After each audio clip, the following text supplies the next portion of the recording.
Welcome to another edition of Boom and Bust. I'm your host, Tony Clement, here at the News Forum, where all voices matter. With a gross domestic product of $6.2 trillion, Japan is the world's third largest economy.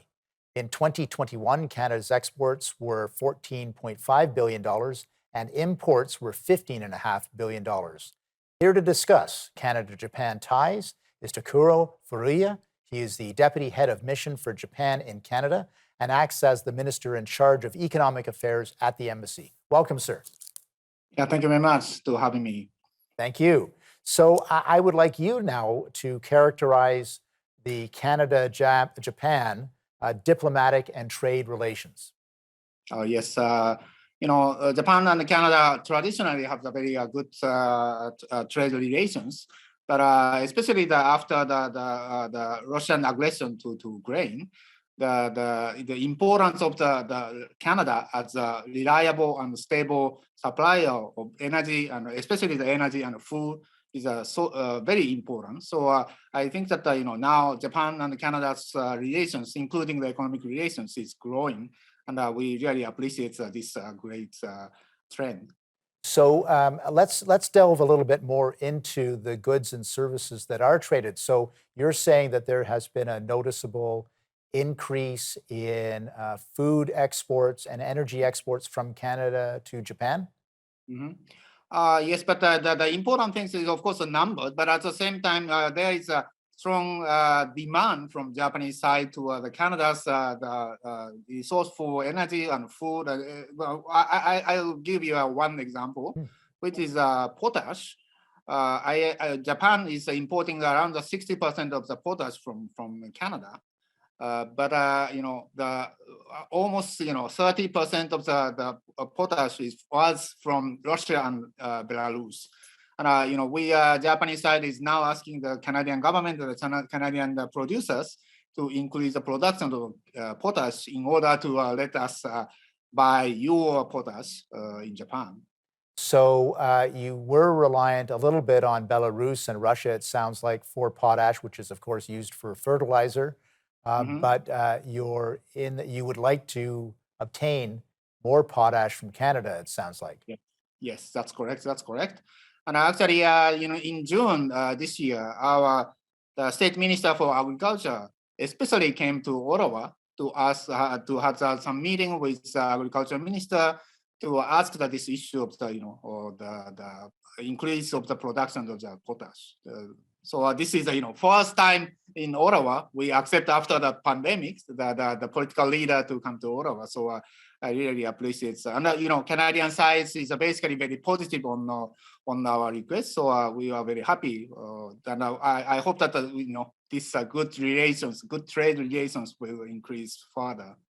Yes, so if I can summarize, it sounds like this was very meaningful that one of the first places a Japanese minister went post-COVID was to Canada to discuss agriculture and potash, as you mentioned, and that you think that that's going to be an area of increased supply from Canada. Is that right? Yes, and of course, this is only the one example, but also maybe everybody may know that LNG Canada, which is LNG project, the biggest the $40 billion investment for Canada, is also the one big project in cooperation with the Japanese companies and other companies to provide some the facility to export LNG from British Columbia to Japan or other Asian countries. And that kind of energy cooperation also the very important. Right, of course. So what's the status of that LNG project, sir? Yes, this project is now going on, and we hope that maybe around in the middle of the 2020s, so maybe I guess 2024 or 2025, that the first shipments could come from Canada to Japan. Now, this is one of the shortest way from Canada to Japan, by ships. So it can economize some of the days if the ships go from eastern part of the Canada through Panama Canal, and it takes a much longer time. So it is also the very the prospective the project, I guess. Excellent. We're speaking to Tokuro Furuya. He is the Deputy Head of Mission at the Japanese Embassy in Canada, talking all things Canadian-Japanese trade and other relationships. We'll continue our discussion after the break. Please stay with us.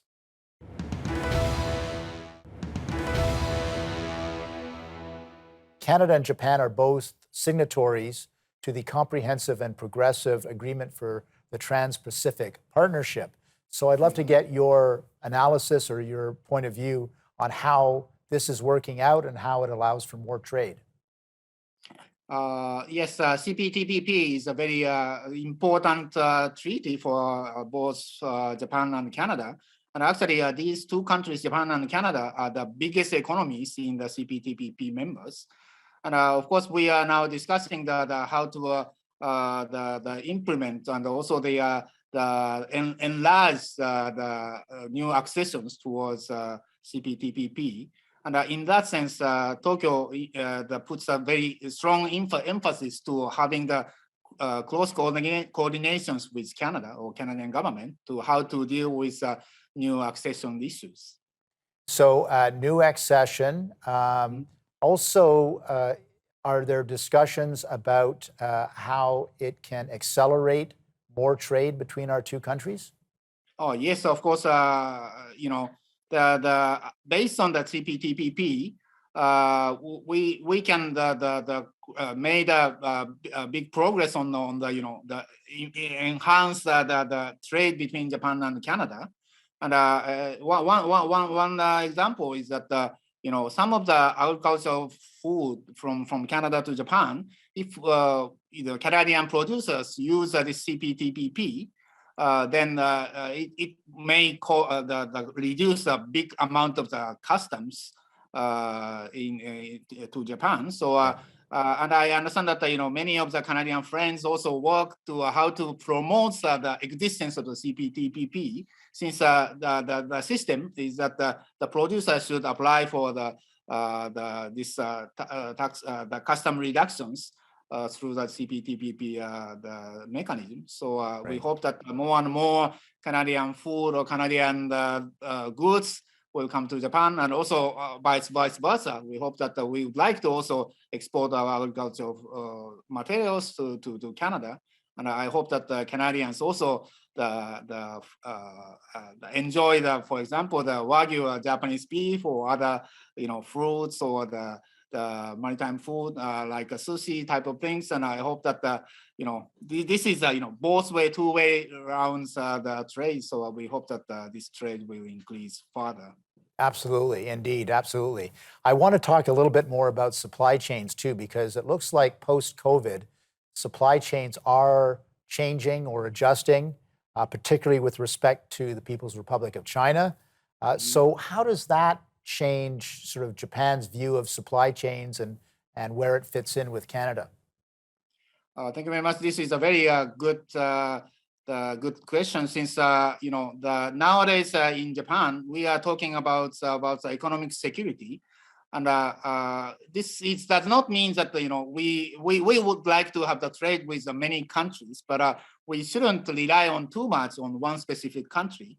Therefore, diversification of the trade is also the big issues. And actually, last October, the U.S. Foreign Minister, Minister Jolie came to Japan to made an announcement about action plan for contributing the free and open Indo-Pacific, which includes some of the cooperation areas about the economic security, like including some of the critical minerals type of things, and also the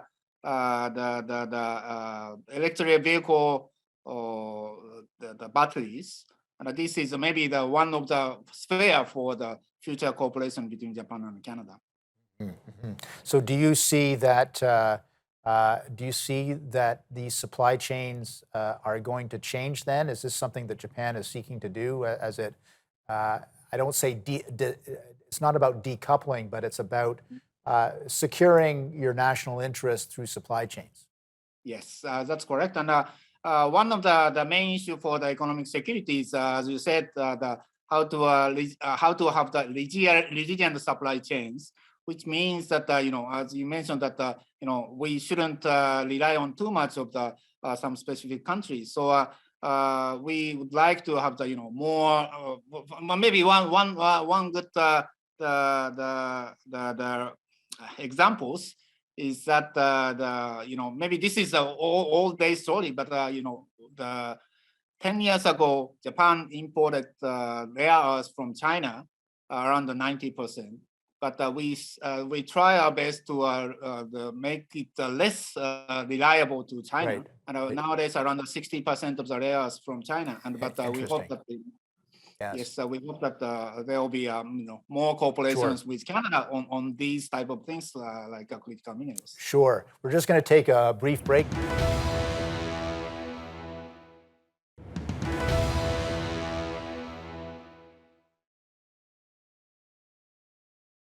And we're back here at Boom and Bust. I'm your host, Tony Clement, here with Tokuro Furuya. He is the Deputy Head of Mission at the Embassy of Japan in Canada. Sir, I wanted to change our topic to defense and security. How are Japan and Canada cooperating in this regard? Yes, in the defense sphere, also the Japan and Canada has good relations and also growing relations. Especially this October, the two foreign ministers have agreed to start official negotiations of the General Security Information the agreement, which may accelerate our defense cooperations. And also, we really appreciate that since Japan is surrounded by the great military powers, and also one of the biggest threat for Japan is North Korea, and we really appreciate that Canada's effort to sending the ships and the aircrafts to surveillance for the surveillance of the ship-to-ship transfer by North Korea, and we can have the more joint military exercise maybe in the future, and we hope that this time the Canadian government has published the Indo-Pacific strategy, which puts the more frigates to come to our region. So we really appreciate your efforts. Yes, I was going to mention the Indo-Pacific strategy in particular because that was just recently released by the government of Canada. So has Japan's reaction been very positive on that front? Yes, absolutely positive. Since we really welcome this move, which means that more involvement or the more engagement of the Canadian government or Canada toward our regions. In that sense, we waited for a long time, but we hope. I think that this is a great move by Canadian government, and we welcome and also support your move to our region in the Pacific. Do you think that it involves both military but also diplomatic solutions and initiatives? Yes. In that sense, we really appreciate that Canada would like to have the new posts in Fiji, and also the some of the increasement of the diplomatic staff who knows about Asia, and in that sense also this is a great move. And also I know that the Canadian government has an intention to enter into IPEF, Indo-Pacific Economic Forum, which was initiated by the United States, and Japan is also the member. And Japan is welcome the participations of the Canada to this framework, IPEF. I'm glad you mentioned the Indo-Pacific Economic Forum because, again, Canada should be at that table, and certainly having Japan's support on that would be highly meaningful. Of course, Japan is part of the Quad relationship. Does not involve Canada, but that's not your fight. That's made at other levels. But I would love to know, basically how the Quad is changing Japan's security tactics and strategies as well. Yes, Quad is a very important the framework for Japan. And actually, this took more than 10 years to up to this moment, since the four countries have the different places and different emphasis, but nowadays more and more unstable environment for the international spheres. We think that these four countries get together to take up many specific concrete cooperation type of the measures is very important for Japan. And yes, we hope that continue to have this strong Quad connections, but at the same time, we also would like to have the more involvement of Canada in general to our regions, and we welcome this move, and we hope that Canada can stay and keep engaged in the Pacific. Yes, I think that's important. I think you've raised an important issue that it doesn't have to be through the Quad. It can be, as was described through the new policy framework, a way for Canada to be involved and to have bilateral or multilateral relationships with the Asian actors, including Japan. We're going to take a brief break, sir. We'll be back with you after a little bit of a commercial break, and we'll continue our conversation at that point. Please stay with us. We'll be right back.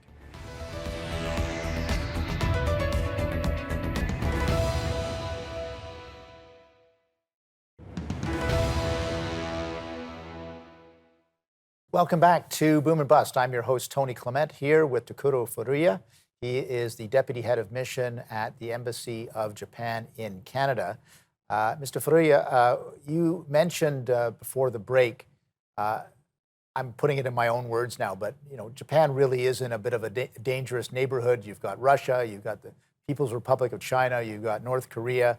How has the Japanese view of defending itself evolved as these threats become more acute in the neighborhood? Yes, actually, last October, our new Prime Minister Kishida came into power, and he mentioned that he insists that three determinations for other Japan's the policy, foreign policy and also the security policy. Three determinations includes not only the defend our sovereignty, but also the same time the defends universal value, which including the rule of law, and also the third portion is the contributing to the global the value, which includes the climate change and also the nuclear disarmament. And things happens in Ukraine is made us the alarmed by the things may happen in Asian countries. So we have we are now discussing about the increase of the defense budget. And recently, Prime Minister Kishida instructed our ministers to increase from the 1% of the GDP nowadays to 2% of the GDP in 2027, in 5 years. And what sort of major military purchases will you be doing in accordance with that? We have not decided what kind of the equipment we would like to buy, but it is very important for Japan to have the interoperability with the United States, since the United States is only in the military sense only the ally, right? And we hope to continue to our cooperations with the United States, and at the same time, like other allied countries like Canada, we hope to increase the cooperations. And we talked a little bit about China. Clearly, China under Xi Jinping is getting more aggressive, and it involves some Japan sovereignty issues, as well as the general incursions into maritime bodies. So maybe just describe that to our audience a little bit so that they're aware of what Japan is facing. Mm-hmm. Yes, there is some kind of the move by China, especially they are coming to the territorial water around the Senkaku Islands, and but at the same time, we have the very steady fast China policy, which is Japan will firmly maintain and assert its position, Japan's position, and also strongly request China to take responsible measures. But at the same time, we would like to have the cooperate on matters of common interest, and we would like to pursue with China to have build such constructive and also stable relations between Japan and China. Right, right. So there is still some dialogue going on? Yes, we had just had a Japan-China summit meetings in Indonesia, and while there was a G20 meetings, summit meetings, and it went well. There is of course there is many issues between Japan and China, but at the same time, both sides has agreed to continue our dialogues, and I think that this is a good first move for two countries.